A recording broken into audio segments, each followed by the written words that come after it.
Si la ley 22 es una ley que está bajo la ley 60, si solo se han mudado 2.200 multimillonarios de Estados Unidos a Puerto Rico para alegadamente tener beneficios contributivos que son únicos en el mundo, realmente ha sido un fracaso. O sea, desde mi perspectiva, y digo esto no con orgullo, sino porque me parece que es un número bien bajito. O sea, si nosotros, para lograr, déjame plantear esto nuevamente de forma que se comprenda lo que quiero decir. Solo 2.200 millonarios se han mudado a Puerto Rico o 2.200 personas se han mudado a Puerto Rico para no pagar impuestos federales.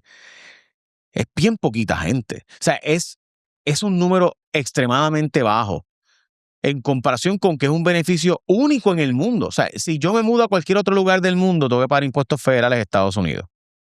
Pero si me mudo a Puerto Rico, no pago. Entonces, ¿cómo funciona el que nosotros aquí estemos con una narrativa tan adversa a esa ley cuando en la práctica realmente ha sido bien poquita la gente que se ha mudado aquí? Sí, te voy a dar dos. Yo entiendo que que el número es tan bajo por el asunto de realmente esto funciona, porque la ley y ese es el argumento y lo que se preguntará en la inversionista. ¿Me muda a Puerto Rico? ¿Realmente este programa es viable? Porque yo puedo decir que los primeros 8 años de la ley, si se muda, las solicitudes eran bien bajas. Pues porque a lo mejor decían, esto es demasiado bonito para ser real, no se mudaban tanto. O sea que en la medida que el programa ha tenido tracto, ha habido un mayor movimiento de individuos a Puerto Rico, pero como tú dices, no ha sido tan fuerte como esperamos.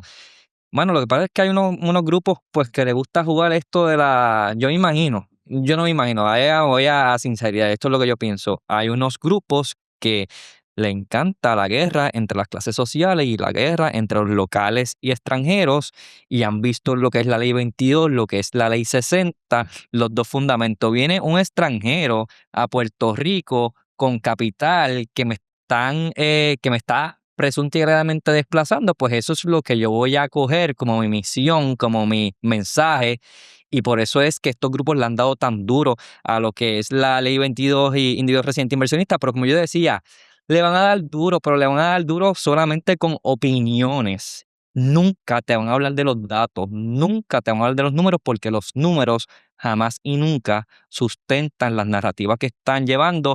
Y yo siempre decía, tú no sabes el daño que le estás haciendo a la economía de Puerto Rico, tú no sabes el daño que le estás haciendo al empresario puertorriqueño, porque empiezas con esa narrativa, la ley 60, los incentivos es más que para el de afuera, para el de afuera, para el de afuera. Y el empresario puertorriqueño mediano, pequeño, que puede clasificar para un montón de incentivos, no lo solicita, y lo sé porque a mí no me lo pueden contar, Jay. Yo lo viví por los últimos 9 años de mi vida. Yo tenía tantas reuniones en el Departamento de Desarrollo Económico donde esos empresarios venían a la defensiva de que aquí todo es para, y le decían, y para el gringo, para el gringo, para el gringo. Y yo decía, mano, eso es falso. Deja de estar acogiendo esas narrativas de personas que no saben de lo que es la ley 60, que no saben lo que es la ley 22, y que si saben lo que es, son unos irresponsables porque mienten sobre los números en cuanto a esas leyes, e infórmate y solicita estos beneficios contributivos. Y cada vez fueron más los puertorriqueños que solicitaron estos beneficios. Te voy a dar la data de lo que era exportación de servicios. Exportación de servicios, cuando yo empecé como el 2015, los puertorriqueños que tenían este decreto eran como un 35%. Cuando terminé ya era básicamente un 50%. O sea que el mensaje está llegando poco a poco, pero hay tanta narrativa y hay tantas plataformas que lo que hacen es dar información falsa sobre la ley 60, lo que es la ley 22, que al final del día lo que le están haciendo es un daño pues al mismo empresario puertorriqueño que no solicita los beneficios. O sea que para que podamos entender del todo, oye, de nuevo, yo te doy a ti un beneficio único en el mundo, único, un norteamericano que vive en Estados Unidos, que se muda a Ecuador o a Colombia, sigue pagando impuestos federales, salvo, ¿verdad?, unas cuantas excepciones dependiendo de ingresos, bla, bla, pero si se muda a Puerto Rico no paga. Es decir, que te vas a ahorrar hasta 30 y pico % de tu pago de impuestos. Básicamente es la ganancia capital, ese de acuerdo, es el chunk grande. Por eso, pero vamos a suponer que tú te mudas aquí y tienes un incentivo único en el mundo. Y aún así solo hemos logrado que 2.000 se muden. Eso es una historia. O sea, mi punto con esto es, no es tanta gente, o sea, es mucho menos de lo que yo hubiera esperado, con un incentivo único en el mundo. Porque yo hoy voy a Colombia y hay más de 2,000 puertorriqueños viviendo en Colombia. Sí. Estoy seguro. O sea, porque cada vez que yo voy a Medellín o a Bogotá, pero especialmente a Medellín, la cantidad de boricuas que se acercan donde mí me dicen, mira, son boricuas que no son, yo soy nadie en Colombia, llego allí y nadie sabe quién yo soy. Así que yo llego allí y la única gente que sabe que son boricuas. Y yo te garantizo, las 2 veces que he ido, la cantidad de boricuas es absurda. Y yo no digo, los puertorriqueños están quedando con Medellín. De hecho, al revés, cuando yo llegué allí, me dijeron que ellos tienen una ley 22. Es que hay múltiples países, hay hasta estados que tienen beneficios contributivos y te dan paquetes de incentivos si te mudas al estado. Por eso yo creo, ayer a mí me preguntan, ¿es un programa beneficioso para la economía de Puerto Rico? Full, hay que seguir apoyándolo. Son distintas vertientes la que atienden aquí en la economía de Puerto Rico. Son de los grupos que más taxes pagan en la isla, continúan invirtiendo, más de 30 y pico mil empleos creado, y es economía nueva. A mí cuando sacan los estudios de gasto contributivo que dicen, no, pero es que el Ley 22 ha gastado tanto, es como que, mira, si es economía nueva, probablemente si no estuvieran estos incentivos contributivos no se hubiera mudado a Puerto Rico. Igual la hablan con la farma, ¿no? Que si aquí está esta farma y estamos invirtiendo, estamos perdiendo 20 y pico de billones de dólares. Es como que, mano, tú me quieres decir que una multinacional estuviera en Puerto Rico tributando al 37.5, que es la segunda tasa más alta de todo el mundo, y no al 4%, como que esos argumentos, cuando tú los ves que hacen esos argumentos, yo digo, en verdad, no tienes ningún otro argumento y aludes a eso que no tiene ningún tipo de credibilidad. Pero nos van a acusar a ti y a mí porque yo estoy de acuerdo con todo lo que acabas de decir. O sea, bueno, a mí no me van a acusar, olvídate, está chaval. Pero, ¿cuán loco puede ser? O sea, ¿por qué Lili vendría a Puerto Rico a pagar 37.4% para hacer aquí oligopron, que es el Mounjaro oral? ¿Por qué vendría aquí si puede hacerlo en otro lugar del mundo con 0% impuesto? Porque Irlanda está dispuesto a darle 0% de impuesto. Sí, porque la gente se le olvida que vivimos en una economía global donde todo el mundo está jalando para su lado. Y digo, hay organizaciones que se paran frente a las cámaras y dan entrevistas y dicen, no, porque, por otro ejemplo, que Lili esté aquí en Puerto Rico le cuesta a Puerto Rico no sé cuántos billones en fiscal revenue. Es como que, oye, no mientas. ¿Por qué? Porque sí, lo mismo que estás explicando, si no estuviera aquí Lili, estuviera en Singapur, que es uno de los mayores competidores de Puerto Rico, en los mismos estados de los Estados Unidos. O sea que los incentivos y el estudio que hicimos, manufactura es el programa que el retorno de inversión más alto que tiene en Puerto Rico. Y lo que estamos hablando ahorita de que hay noticias que, pues, algunas son más sexys que otras, esto de manufactura. Nosotros somos el mayor manufacturero de medical devices y de pharma en todos los Estados Unidos. Son 20 millones que producimos al año. Aquí se manufacturan 8 de los primeros 15 medicamentos más vendidos en el mundo. Y yo creo que el puertorriqueño como que no está tan consciente de eso y nos debemos de sentir orgullosos de que eso esté ocurriendo en la isla. 11 de las primeras 20 biofarmas del mundo operan aquí, igual con las de medical devices. Y lo que yo siempre le decía y contratan a talento puertorriqueño que se queda en la isla gracias a estas compañías que están aquí. Porque a mí siempre me enfatizaban de que no, son compañías extranjeras. Y yo, ajá, pero están empleando a miles de padres y madres a miles de padres y madres puertorriqueños. Y la data, los municipios que el salario primo más alto son de Puerto Rico, son porque están en esta manufactura. Y yo siempre hago cuando doy presentaciones, el municipio con el salario más alto en Puerto Rico es Junco. Y uno dice Junco, y es porque allí está Medtronic y allí está Amgen, yeah. O sea que, de nuevo, y voy a decir esto, y yo sé que, ¿verdad? Ya los dos nos van a fichar de aquí de Vendepatrias, pero los datos no muestran entonces que la Ley 22 lo que ha hecho es desplazar a puertorriqueños, porque lo que tenemos son 2,000, ¿cuántos? Ley 22. 2,680. 2,600 personas.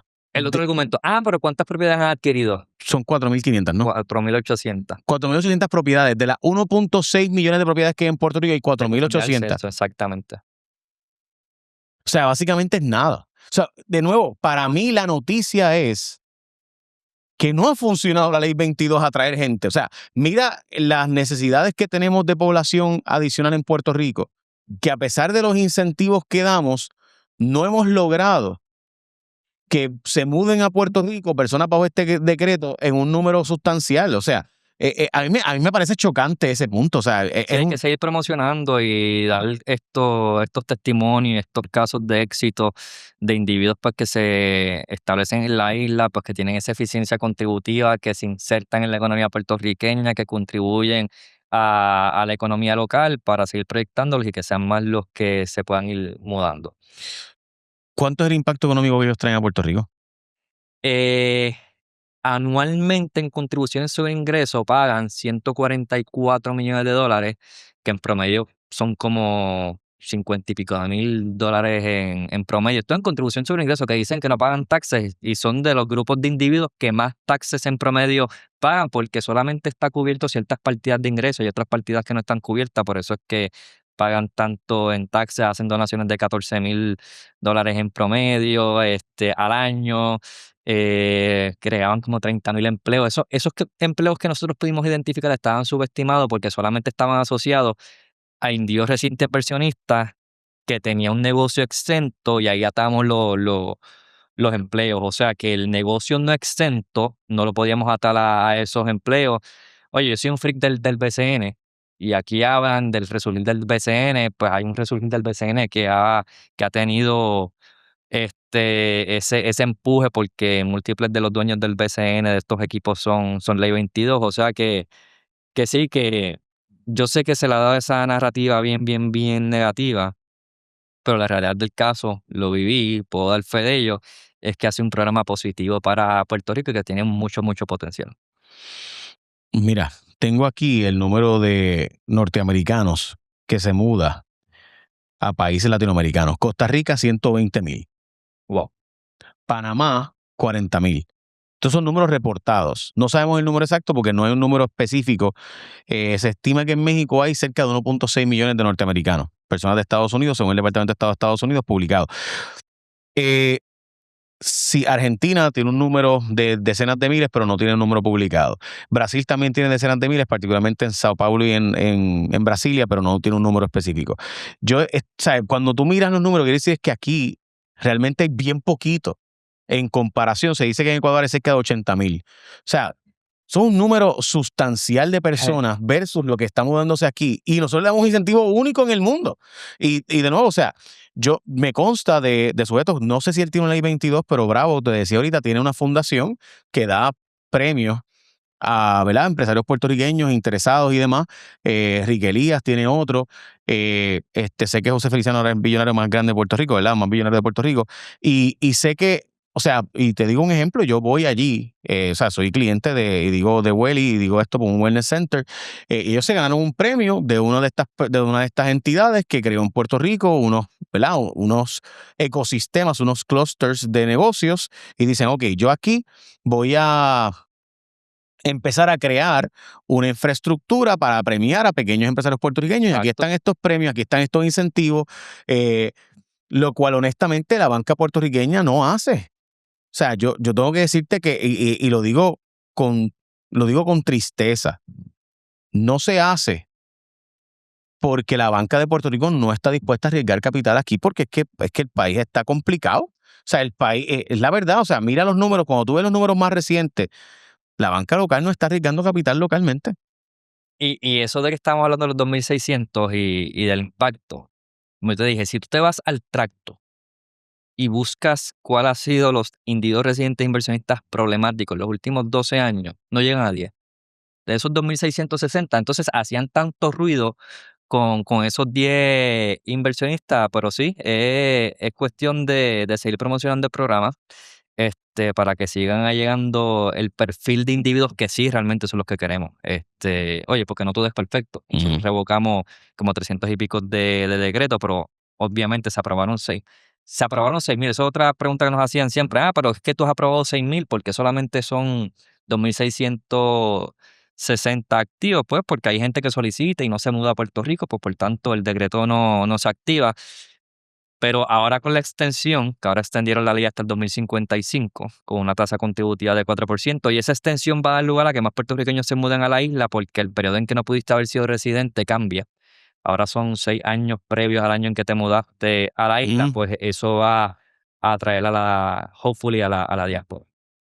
Eso mismo quería plantearte, o sea, ¿por qué crees que nos falta para que la ley sea más eficiente? O sea, porque es que también esa es otra, hay que quedarte una cantidad de años. Escuché los otros días a alguien plantear que realmente pues, hace falta que vivas en Puerto Rico una cantidad de años sustancial y que ha hecho que a algunos no les interese tanto mudarse aquí localmente para tener Sí, el lo que beneficio pasa de es la ley que el 22. asunto de tú mudarte con tu familia a otra a otro país, pues es una determinación que tienes que tomar de manera consciente y no todas las familias pues están dispuestas a hacer ese tipo de cambio. Yo imagino también las campañas estas que han hecho en contra de la ley pues ha tenido un tipo de impacto pues para que la gente esté un poquito más aguantada a trasladarse a Puerto Rico, pero la realidad del caso es que el programa funciona, está validado y en cuanto al impacto fiscal, en cuanto al impacto económico que tiene para Puerto Rico, pues es positivo. Lo que te estaba hablando ahorita, que hay quienes critican ese incentivo, están en industrias que son subsidiadas gracias a que ese incentivo tiene un retorno de inversión positivo. ¿Y qué hacen estos ley 22 aquí? Además del tema económico, ¿verdad? De incentivos o lo que sea, ¿qué otras cosas hacen Tú que sabes que se insertan y empiezan a invertir en angel invest, se convierten en angel investor, colaboran con distintas aceleradoras, invierten en negocios de manufactura, de turismo, energía verde, o sea que hemos visto una diversificación. O sea, que se está esta competencia integrando. que estaba hablando, eso es lo que básicamente están haciendo muchos de ellos, ¿verdad? Incentivan este tipo de competencias y vienen estas entidades y ganan y, ¿verdad? Montan negocios pequeños, Sí, porque medianos. acuérdate que son business savvy, o sea, yo digo, hay personas que están en el mundo de los negocios y llegan a una jurisdicción y lo que quieren es seguir haciendo negocio, y eso es lo que hemos visto. Este es el perfil obviamente ese es el perfil que uno interesa, no solamente el que viene aquí a esperar que la ganancia capital, no pagar ganancia capital, no, el que activamente entonces se inserta en la economía local, invierte en distintas entidades o crea sus propias entidades y crea empleos en la isla. Son los datos, o sea, la gente que se opone a la ley 22 de Puerto Rico, que estaba Vea, en el la ley informe 60, está ahí. Hay un informe del Departamento de Desarrollo Económico, se publicó en mayo del 2024, el informe más abarcador de las leyes de incentivos. Se cogieron todas las planillas, se tocó base con Hacienda, con el Departamento del Trabajo, es el estudio más abarcador que hay de incentivos. Ahí está toda la data. o sea, que quien se oponga a la ley 22, planteando que es un tema de desplazamiento, pues realmente eso no está basado en los datos. Eso está basado en una opinión y una Es una perspectiva opinión. ideológica, que derecho tiene todo el mundo, pero los datos no son eso. Exactamente. Eso es así. No hay manera de pintarlo. Todos los estudios que se han hecho han demostrado que el impacto de la Ley 22 ha sido positivo para la economía de Puerto Rico. Y como estamos hablando, los individuos que se han mudado, pues en comparación, eso representan la población de Puerto Rico, ¿cuánto está? 3 millones, 2.8. 3.1, 2.8, el número más bajito se da siempre, o sea que estamos hablando que... Pero de nuevo, lo impresionante es que los datos son los datos y yo tengo mis issues ideológicos también, porque a mí no me gusta eso de que alguien le dé un incentivo y yo no lo tenga. Yo creo que la ley 22 debería ser para todos en Puerto Rico, o sea, yo no creo que deberíamos cobrarle a nadie ese tipo de impuestos, si no se lo vamos a cobrar a ellos, le vamos a dar una tasa de 4%, porque todo el mundo en Puerto Rico tenga intereses, dividendos y ganancias de capital, lo mismo, el Se ha 4%. tratado de legislar, pero no No ha habido ha pasado. voluntad, no ha habido voluntad política. Y por si acaso yo entiendo por qué, porque hay un argumento de que los ingresos pasivos no deberían tener un incentivo mayor a los ingresos activos. O sea, es decir, ¿por qué vamos a darle un incentivo a alguien por ingresos pasivos, pero no darle un incentivo al trabajador para que tenga Sí. ese beneficio? Y yo lo entiendo, son argumentos sólidos y válidos, por si acaso. Pero el punto es que si tú quieres traer inversionistas, pues Colombia, Estados Unidos, o sea, Inglaterra, ¿por qué llegaron todos estos rusos oligarcas a Londres? Pues porque hay una ley 22 allí en Londres, Exactamente. porque hay una ley, porque, no fue que llegaron, oye, qué bonita es Londres, Londres pues, está bonita. Y como dijiste ahorita, estamos en una economía mundial, hay que competir y obviamente pues somos una isla en el Caribe, como la manera de competir en muchas instancias ha sido pues la otorgación de estos incentivos contributivos y siempre estaban enfocados en compañías y no funcionó por todas estas farmas que se mudaron a la isla y ahora lo extendimos a los que son los individuos. De nuevo, la noticia es, aún con todos los incentivos que damos y beneficios únicos en el mundo, porque obviamente por no ser un país independiente, hay unos beneficios que solamente un territorio puede dar, porque si un norteamericano se muda a cualquier lugar del mundo, tiene que pagar impuestos federales, se muda aquí, no los tiene que pagar por ley federal. Aún así, solo 2.600 personas viven actualmente aquí para recibir beneficios contributivos. Eso es un número bien bajito y debería demostrarnos lo preocupante que es para nosotros que ni así logramos atraer capital. ¿Qué cosas deberíamos hacer para cambiar eso? Pues eso es otra discusión para otro día. Gracias, Carlos. Siempre la orden. Bueno, Carlos Fontán.